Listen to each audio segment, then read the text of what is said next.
अस्सलाम वालेकुम नाज़रीन, ताज़ा खबर में आप सभी का इस्तकबाल है। मैं हूं आफरीन। आइए नजर डालते हैं हेडलाइंस पर।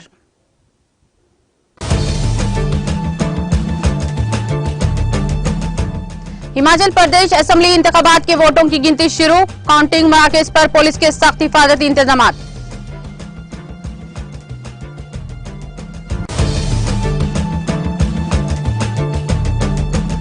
गुजरात असेंबली इंतखाबात के वोटों की गिनती का सिलसिला जारी। काउंटिंग मराकज़ पर पुलिस के हिफाजती इंतजाम।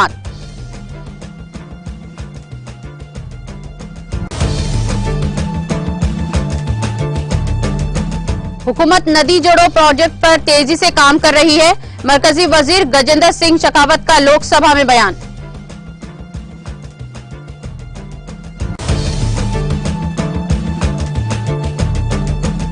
बड़ी कंपनियों को बंद करने या मुलाजमीन की छुट्टी से पहले हुकूमत से इजाजत लेना जरूरी है। मरकजी वजीर भूपेंद्र यादव का वक्फे सवालात के दौरान राज्यसभा में बयान।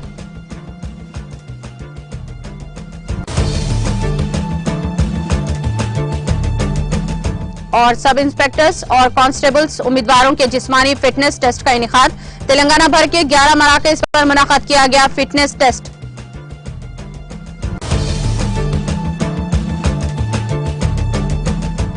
और आंध्र प्रदेश में बारातियों को ले जाने वाला ट्रैक्टर उलट गया। हादसे में 6 अफराद हलाक, दीगर कई जख्मी।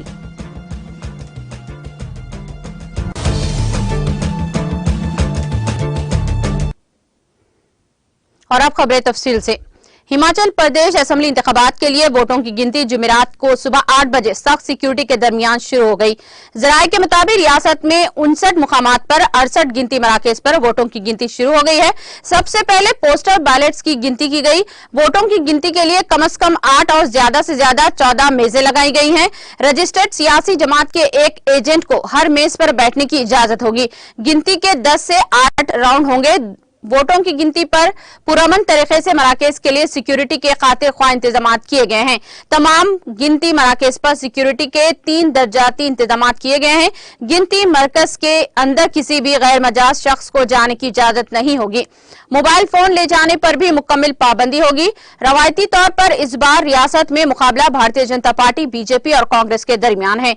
दोनों पार्टियों के दरमियान सख्त मुकाबले के बाद पोस्टल पोल सर्विस को देखते हुए अगर वो अक्सरियत हासिल करने में कामयाब नहीं हो पाते हैं तो दोनों पार्टियों की नजरें अब आजाद उम्मीदवारों पर टिकी हैं।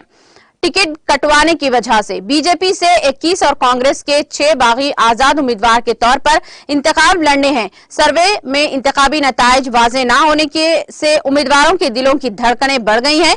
इनमें कई बड़े लीडरों के साख दांव पर लगे हुए हैं। देखना होगा कि रियासत में इंतखाबी नताइज से हुकूमत बदलेगी या रिवाज बदलेगा।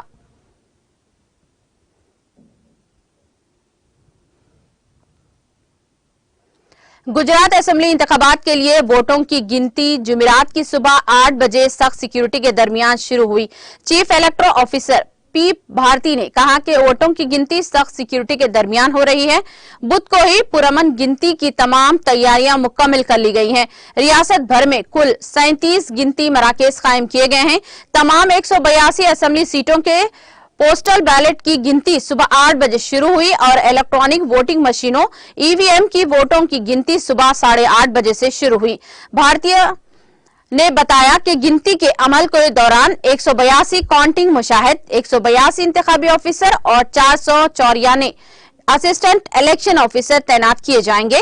वोटों की गिनती के लिए इजाफी 78 असिस्टेंट इलेक्शन ऑफिसर को तैनात किया गया है। इसके अलावा 71 इजाफी असिस्टेंट रिटर्निंग ऑफिसर्स को electronic transmit postal ballot system के जरिए सौंपी गई है। गिनती के अमल की वीडियोग्राफी भी की जा रही है। गिनती मराकज़ के बाहर मुकामी पुलिस तैनात है। गिनती के मुकाम पर SRPF और गिनती मरकज के गेट के बाहर CAPF की सख्त तैनाती की गई है। वाज़ेह है कि रियासत के 182 असेंबली सीटों के लिए 2 मरहलों में पोलिंग हुई थी। 1 दिसंबर को पहले मरहले में सौराष्ट्र, कुछ और जनूबी गुजरात के 19 अजला की 89 सीटों के लिए सख्त हिफाजती इंतजाम के दरमियान पोलिंग हुई। गुजरात में इस पहले मरहले में 63.31% पोलिंग हुई, जबकि 5 दिसंबर को दूसरे और आखिरी मरहले में शुमाली और वस्ती गुजरात के 14 अजला की 93 नशिस्तों पर पोलिंग हुई, जिसमें 65.30% वोटिंग हुई थी।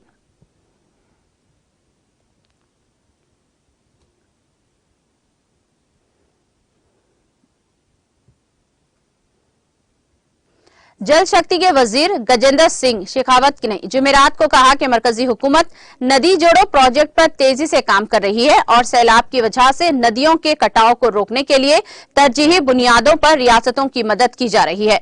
आज लोकसभा में एक जिमनी सवाल का जवाब देते हुए शेखावत ने कहा कि नदी जोड़ो प्रोजेक्ट पर काम तेज रफ्तारी से जारी है और इस मामले में उत्तर प्रदेश हुकूमत ने सबसे पहले मरकज के साथ मुशाहिदा किया है। इनका कहना था कि केन बेतवा प्रोजेक्ट को पहले ही मंजूरी मिल चुकी है। मरकजी वजीर ने कहा कि प्रोजेक्टों से मुतासिर होने वालों लोगों को मुकर्रर मियार से ज्यादा मुआवजा दिया जा रहा है। उन्होंने कहा कि रियासतों के साथ नदी जोड़ो स्कीम के लिए मुसलसल बातचीत जारी है और इस सिलसिले में इनसे राब्ता किया जा रहा है। कई बार रियासतों और मरकज के दरमियान कई मसाइल पर इख्तिलाफ होता है, लेकिन ये मसाइल मुल्क, रियासत और अवाम के मुफाद में मिलकर हल किए जाते हैं। मगरबी बंगाल के मालदा और मुर्शिदाबाद में दरिया के कटाव से होने वाले नुकसान के बारे में पूछे गए सवाल पर उन्होंने कहा कि ये एक बड़ा बहरान है और मरकज इससे निपटने के लिए रियासतों को मुसलसल माली मदद फराहम कर रहा है। इस सिलसिले में रियासतों से जो तजावीज आती हैं, इन पर तरजीही बुनियादों पर काम किया जाता है। उन्होंने कहा कि मरकजी हुकूमत सैलाब की सूरत हाल से निपटने के लिए रियासतों की मुसलसल मदद कर रही है।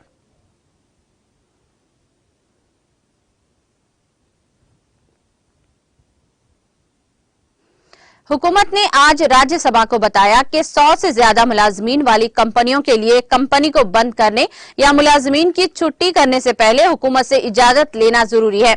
मेहनत और रोजगार के वजीर भूपेंद्र यादव ने जुमेरात को राज्यसभा में वक्फे सवालात के दौरान मार्किस्ट ए रहीम के सवाल के जवाब में कहा कि सनती तनाजात एक्ट 1947 के तहत जिस भी कंपनी में 100 से ज्यादा मुलाजमीन हैं, इसे कंपनी को बंद करने या मुलाजमीन की छुट्टी से पहले मुतालिका हुकूमत से इजाजत लेने की जरूरत होती है।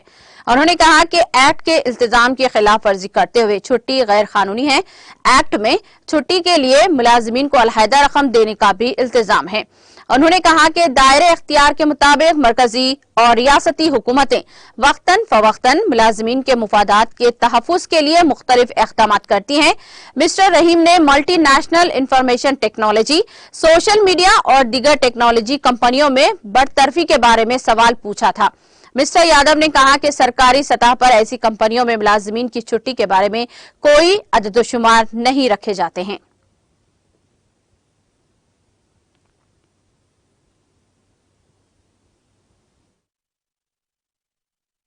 Sir, employment and retrenchment, including layoffs, are a regular phenomena in industrial establishment.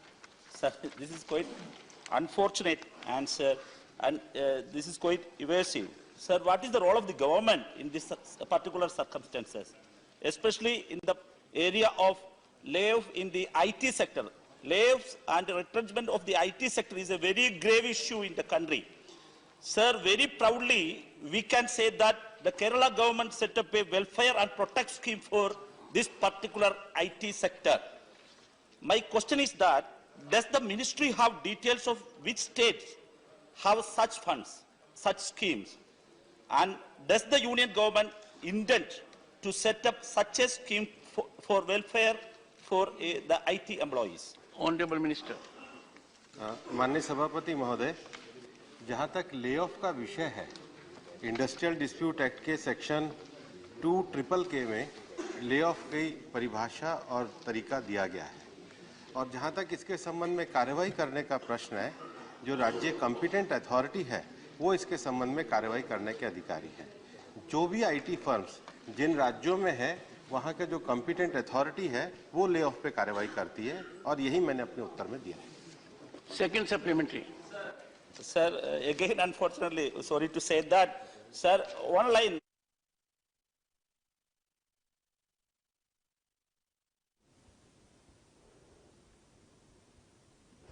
शहरी हवाबाजी के वजीर ज्योतिरादित्य सिंधिया ने जुमेरात को कहा कि मुल्क में मुसाफिरों के लिए हवाई खिदमात को आसान बनाने और तरक्की याफ्ता मुमालिक की तरह शहरी हवाबाजी की खिदमात को चलाने के लिए काम जारी है। सिंधिया ने लोकसभा में एक जिमनी सवाल के जवाब में ये इत्तला दी और कहा कि इन्हें उम्मीद है कि जल्द ही इस सिमत में बेहतर काम हो सकेगा। उन्होंने कहा कि हमने देखा है कि कोविड-19 के वक्त दुनिया के तमाम मुमालिक में फिजाई खिदमात ठप रही हैं, लेकिन इससे पहले हिंदुस्तान में दुनिया में रिकॉर्ड सबसे ज्यादा लोगों ने हवाई खिदमात इस्तेमाल की थी। मरकजी वजीर ने कहा कि सर्दियों में हवाई मुसाफिरों की तादाद बढ़ जाती है और फ्लाइट सर्विस के बाद घरेलू एयरलाइंस में जबरदस्त तेजी आई है। उन्होंने कहा कि नवंबर से फरवरी तक हवाई मुसाफिरों का बहुत ज्यादा हजूम होता है और फिर मार्च से मई तक इसमें कुछ कमी आती है। सिंधिया ने कहा कि मुल्क में फिजाई खिदमात का ऑपरेशन बहुत अच्छा हुआ और इस बात को यकीनी बनाने के लिए काम जारी है। इसके अलावा इसे आलमी मियार का बनाने की कोशिशें की जा रही हैं।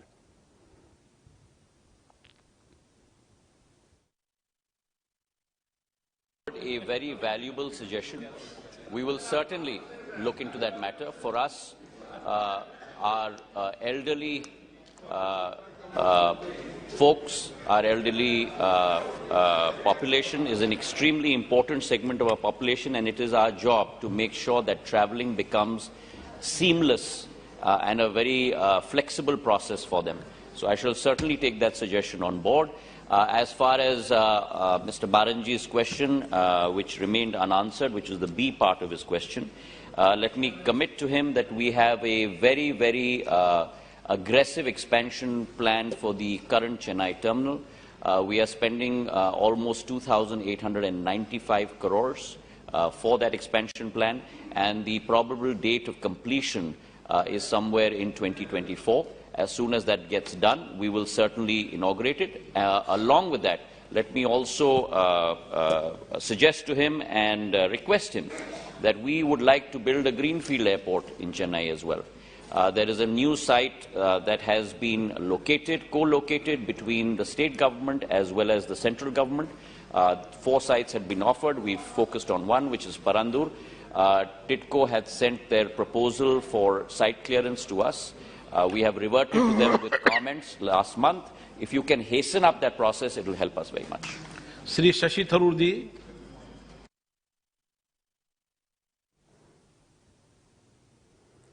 जिम्बाब्वे की कौमी असेंबली का एक वफद हिंदुस्तान के दौरे पर है और जुमेरात को वहां की पार्लियामेंट के स्पीकर और इनके साथ आने वाले दीगर अराकीन ने लोकसभा की कार्रवाई देखी। लोकसभा स्पीकर ओम बिरला ने ऐवान की कार्रवाई शुरू होते ही अरकान को ये इत्तला दी।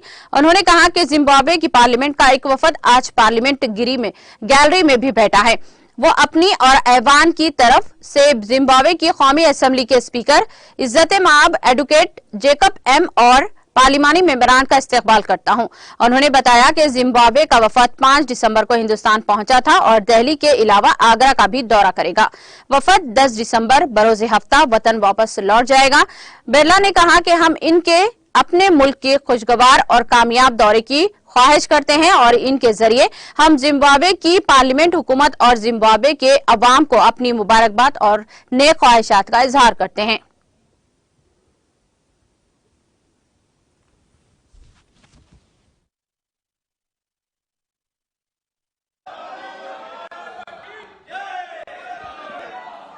माहौल अच्छा है आज।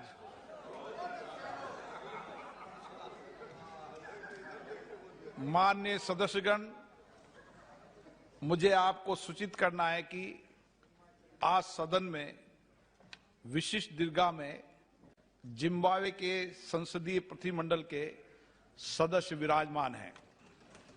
मैं अपनी ओर से तथा सदन के सभी माननीय सदस्यों की ओर से भारत की यात्रा पर आए हमारे सम्मानित अतिथि जिम्बाब्वे की नेशनल असेंबली के अध्यक्ष महामहिम एडवोकेट जेकब मुंडेडा और वहां के संसदीय शिष्टमंडल के सदस्यों का स्वागत करता हूं, अभिनंदन करता हूं।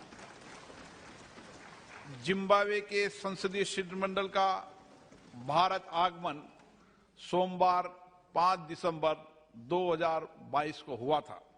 शिष्टमंडल के सदस्यगण दिल्ली के अलावा आगरा की यात्रा भी करेंगे।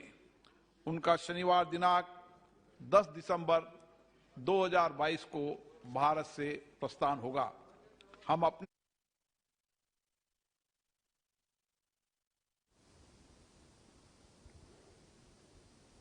जनूबी कश्मीर के जिले शोपियान के वाटू इलाके में गुज़िश्ता शाम सिक्योरिटी फोर्सेस और जंगजुओं के दरमियान गोलियों के मुख्तसर तबादले के बाद जंगजू तारीखी का फायदा उठाकर फरार होने में कामयाब हो गए।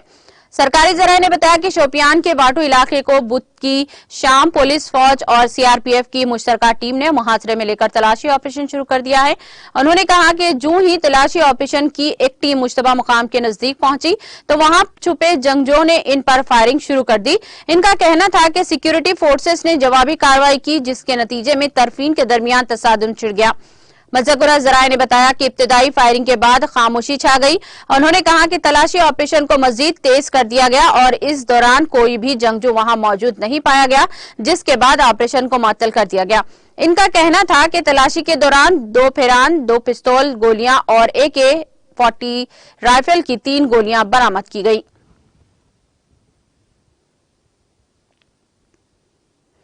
हिंदुस्तानी खिलाई तहकीक तंजीम इसरो के जराये ने लॉन्च व्हीकल PSLV XL के लिए बनाई गई PSOM XL मोटर को कामयाब तजुर्बा किया है।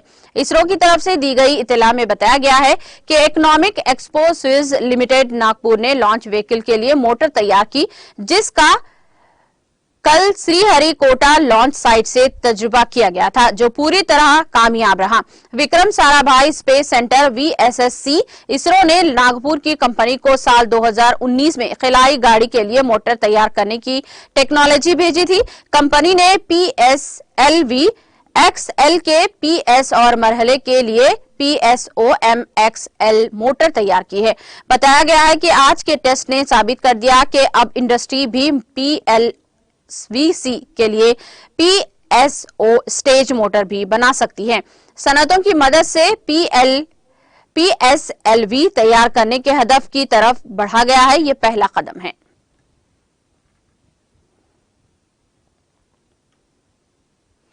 सब इंस्पेक्टर्स और कांस्टेबल्स उम्मीदवारों के जिस्मानी फिटनेस टेस्ट तेलंगाना भर के 11 मरकज में हुए हैं।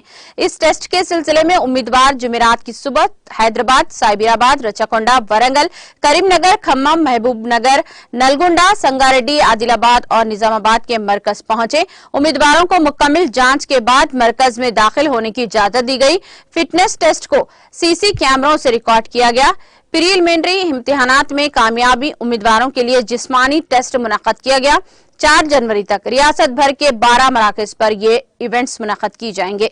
इसमें SI और कांस्टेबल के ओहदों के लिए 1600 मीटर दौड़ लंबी छलांग है और जबकि 1600 मीटर दौड़ किए गए 100 नंबर हैं। लंबी छलांग और शार्प जंप सिर्फ काबिलियत के लिए है और इसके लिए कोई निशान नहीं है, लेकिन यकीनी तौर पर इसमें क्वालिफाई करना जरूरी है।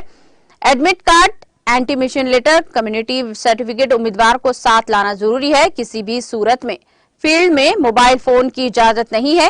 पहले 1600 मीटर की दौड़, फिर ऊंचाई की पैमाइश, फिर लंबी छलांग, फिर शार्प पेट्स रखे जा रहे हैं।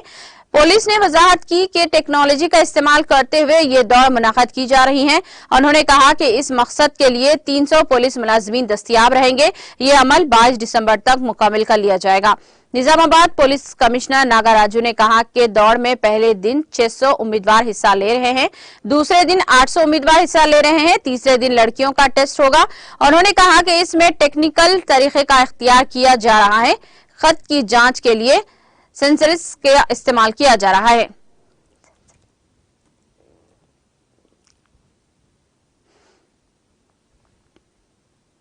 बारातियों को ले जाने वाले ट्रैक्टर के उलट जाने के नतीजे में 6 बाराती बशुमल 2 बच्चे हलाक हो गए हैं और दीगर जख्मी बताए जाते हैं। यह हादसा AP के जिले चित्तौड़ के वलाला तोटा के करीब उस वक्त पेश आया जब ट्रैक्टर के ड्राइवर ने इसका तवाजुन खो दिया और ये ट्रक उलट गया। हादसा इतना शदीद था कि ट्रैक्टर ड्राइवर, 2 बच्चे और 3 खवातीन मौके पर ही हलाक हो गए। जराये के मुताबिक तेज रफ्तारी हादसे की वजह समझी जा रही है। इत्तला मिलते ही पुलिस वहां पहुंची, जिसने लाशों को पोस्टमार्टम और जख्मियों को इलाज के लिए हॉस्पिटल मुंतकिल कर दिया। पुलिस ने इस सिलसिले में एक मामला भी दर्ज कर लिया और जांच शुरू कर दी।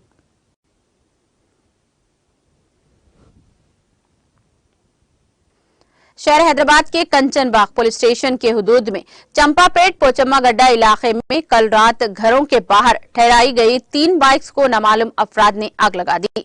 इस वाक़े का इल्म उस वक्त हुआ जब मकानात में रहने वाले सुबह बेदार हुए। इन अफराद ने इस बात की शिकायत पुलिस से की और कहा कि इनकी बाइक्स को नुकसान पहुंचा। इनका कहना है कि मुकामी अशरार ने ये हरकत की होगी।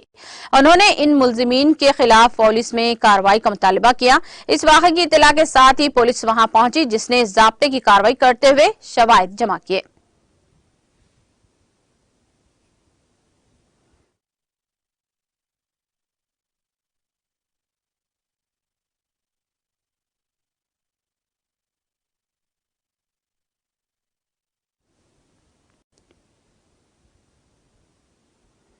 इख्तिताम से कबल एक नजर हेडलाइंस पर।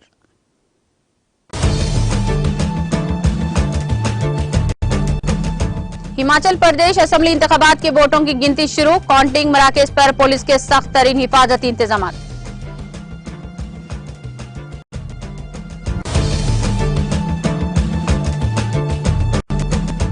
गुजरात असेंबली इंतखाबात के लिए वोटों की गिनती का सिलसिला जारी। काउंटिंग मराकज पर पुलिस के सख्त तरीन हिफाजती इंतजाम।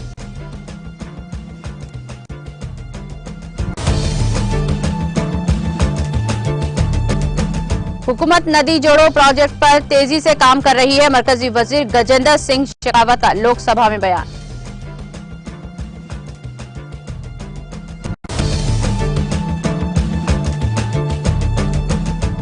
बड़ी कंपनियों को बंद करने या मुलाजिमीन की छुट्टी से पहले हुकूमत से इजाजत लेना जरूरी है। मरकजी वजीर भूपेंद्र यादव का वक्फे सवालात के दौरान राज्यसभा में बयान। सब इंस्पेक्टर्स और कांस्टेबल्स उम्मीदवारों के जिस्मानी फिटनेस टेस्ट का इनेकाद। तेलंगाना भर के 11 मराकज पर मुनाकिद किया गया फिटनेस टेस्ट।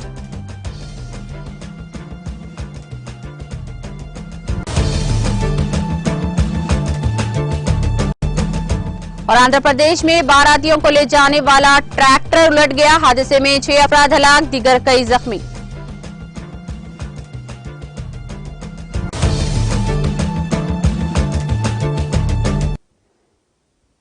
ताजा खबर में फिलहाल इतना ही। दीगर अपडेट्स और प्रोग्राम के लिए जुड़े रहिए टीटीवी के साथ।